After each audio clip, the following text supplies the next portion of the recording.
game is here in Oxford at Casam Stadium as Oxford United take on Stevenage in a huge League One clash in the hunt for promotion. Oxford can move temporarily to 5th place with win tonight ahead of Barnsley, but if they lose to Stevenage tonight, then that'll open the door up for the likes of Lincoln and Blackpool, who are just behind them in the hunt for those playoff spots. Stevenage are basically all but out of the playoffs. They have to win both games and rely on other teams losing both games and have a massive goal swing, so they're pretty much playing for pride. Steve Evans has just left the club in the last 2 or 3 days. It's a huge encounter in League One. Let's take you guys inside the stadium.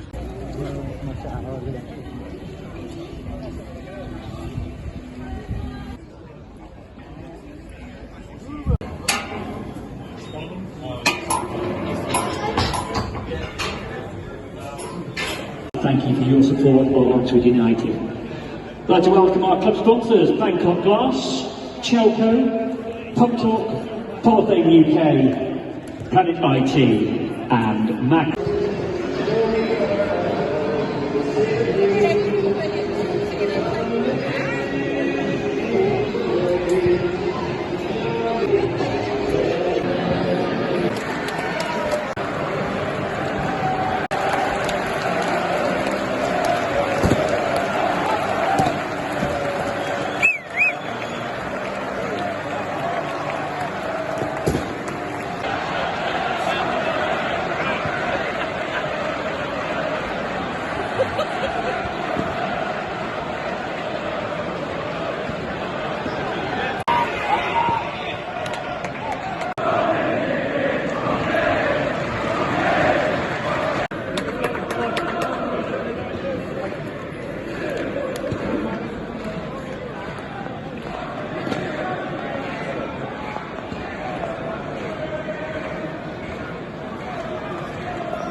Well, there we are. Footage has been brought to a short halt after recording that video, or actually whilst recording that video of the penalty, the equaliser for Oxford United. The security told me to stop filming for the rest of the game, so that's why it's come to a sudden halt. But I am now back in my room. I enjoyed the experience, I did. Now, the atmosphere was really good, and I do think that it was down to the fact that it was such an important game. I do question whether it would be like that in like a midweek game in November. But either way, it was a fun experience. The seats were incredible. I mean, there was literally 3 seats from the Stevenage sort of bench and dugout, and you could hear everything the manager was saying, and it was really interesting to get an insight into what he was telling his coaching staff, what they go through. And it's, yeah, I kind of think of management in a whole different light after seeing that. The game wasn't great, I must be honest. The game was, you know, pretty poor quality football, but that is what you kind of expect half the time when it comes to League One. But, you know, I really enjoyed my experience, and we move on to Saturday's games. Now, I know Ryan's got some booked, I've got some booked, Nine's got some booked, so I don't know who you'll see next game-wise, but let's bring you to the next person. Morning, people. You know what we're up to today. No doubt you've seen the title of the video, you've seen the thumbnail, and you've probably seen Andy's intro. But nevertheless, I'm on my way to my first game of the day. Myself doing 2 games today. No idea what the other lads are doing. Not a fucking clue. But should be an interesting day. I've never been to the 2 grounds that I'm going to, so that's always fun. And I've only actually been to one of these leagues before as well. So I'm interested to see the level of football that I'm going to be watching. So the first game is a 12:15 kickoff, and the second game's a 3 p.m. kickoff. Don't think there's time to do a third game today, but we'll see where the day takes us. There's a small chance, but there's also a small chance I might bump into Naeem, so.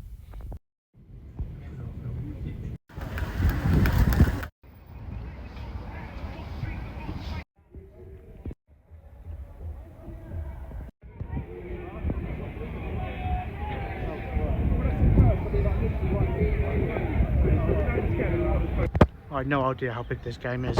Okay, so just for context, Boreham Wood had to win the game to stay in the league, stay in the National League. Had they won the game, they may have sent their opponents, Ebbsfleet, down. That's the significance of this game.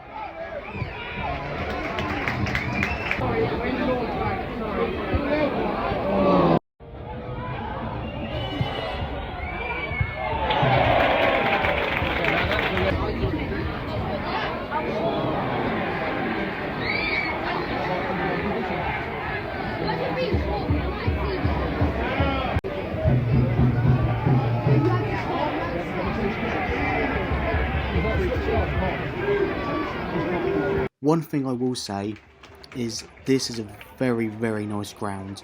I thoroughly enjoyed my time at Meadow Park, even though the game was very, very poor. The atmosphere was absolutely electric. Fair play to the Boreham Wood fans and to the Ebbsfleet fans as well. They both made a lot of noise. Considering how significant the game was, you could sense there was still a little bit of tension in the air, but fair credit to both sets of supporters anyway. They made it as lively as they possibly could, and as I say, lovely stadium, lovely ground, easy to get access to, not too far away from the train station either, around about a 10-15 minute walk as well, so definitely 100% recommend a visit to Meadow Park.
So it's now game 2 for me, and yesterday I bought you a game not far from England's capital. Now I'm bringing you a game from Wales' capital. I'm here in Cardiff, ahead of kick-off, as Cardiff City take on Southampton in a EFL Championship clash.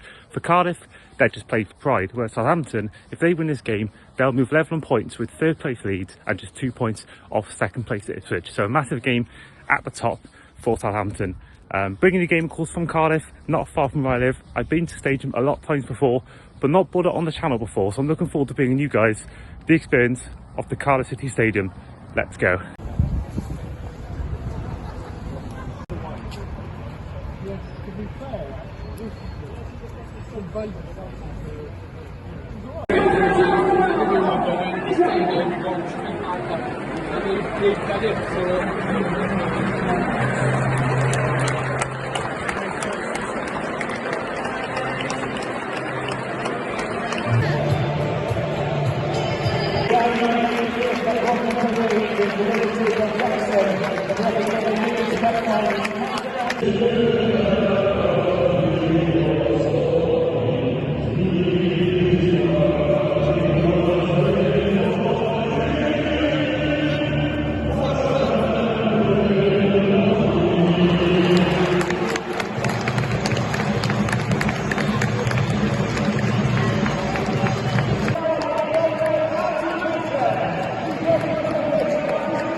half-time here at the Cardiff City Stadium. It is 1-0 Southampton. Joe Rebo's goal is the only goal that separates the sides at the moment.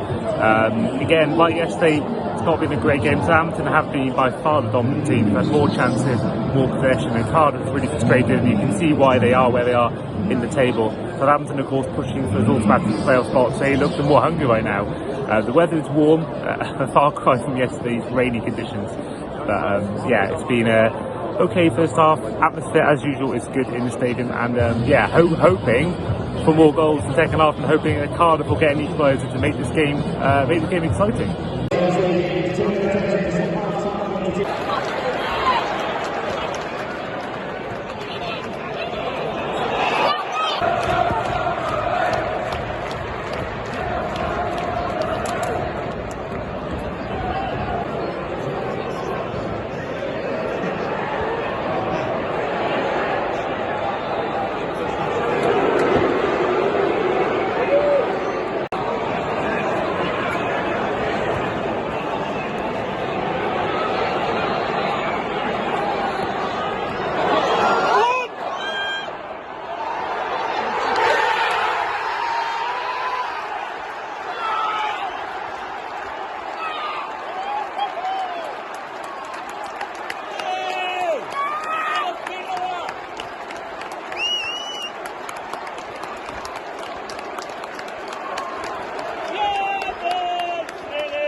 So there we are, Cardiff won by 2-1, a 96th minute winner.